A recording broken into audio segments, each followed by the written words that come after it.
পরীক্ষার দিন অভিভাবক আসবে, যানজট হওয়ার সম্ভাবনা রয়েছে।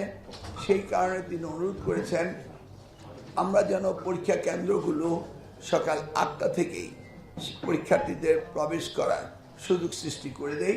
এই ব্যাপারে আমরা বোর্ডকে নির্দেশনা দিয়েছি যেন বোর্ড যেন পরীক্ষা কেন্দ্রগুলো একটু আর্লি ওপেন করেন এবং নিশ্চিতভাবে ছাত্রছাত্রীরা পরীক্ষার্থীরা এই যানজট ভেদ করে তারা যেন সময় মতো আসতে পারেন সেই সুযোগটি সৃষ্টি করার জন্য আমরা নির্দেশ দিয়ে দিচ্ছি এবং আপনাদের মাধ্যমে অভিভাবকদেরকে জ্ঞাতার্থে আমরা এই ঘোষণাটি দিচ্ছি। ধন্যবাদ। মাননীয় মন্ত্রী, আপনি প্রশ্ন ফাঁস বা নকলমুক্ত করার ক্ষেত্রে আপনার একটা বড় ভূমিকা আমরা জানি। গেল কয়েক বছরে তো জালিয়াতি সহ নানা চক্র আসলে তৎপর হয়েছে, কারণ অনেক ধরনের ডিভাইস এখন আছে, নতুন নতুন পদ্ধতি এসেছে। এবার আসলে কি ব্যবস্থা নেবেন জালিয়াতি?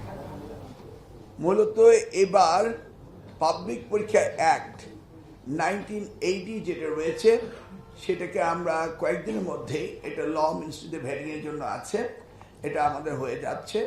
অর্থাৎ ওইটাতে মানে 1980 অ্যাক্টে ডিজিটাল ক্রাইমের কথা ছিল না, সেগুলি ইনক্লুড করা হয়েছে, বা সংঘবদ্ধভাবে ক্রাইম করা সেটা ছিল না, বা কেন্দ্র সচিবের অবহেলার কারণে যদি পরীক্ষায় বিঘ্নতা ঘটে সেটা ছিল না, এবং পরীক্ষার যে ডেফিনেশন, পরীক্ষা বলতে শুধু পাবলিক পরীক্ষা একটাই বুঝিয়েছিল, অর্থাৎ ম্যাট্রিক ইন্টারমিডিয়েট, অন্যান্য পরীক্ষাগুলো এটার মধ্যে অন্তর্ভুক্ত ছিল না, সেগুলোকে এটাতে ইনক্লুড করা হয়েছে যাতে করে আমরা এবার পরীক্ষাটি যদি কেউ কোনো রকম দুষ্ট চক্র কোনো ক্ষতি সাধন করতে চায় তাদের আইনের আওতায় সোপর্দ করার ব্যবস্থাটি এই আইনে সন্নিবেশিত করা হয়েছে।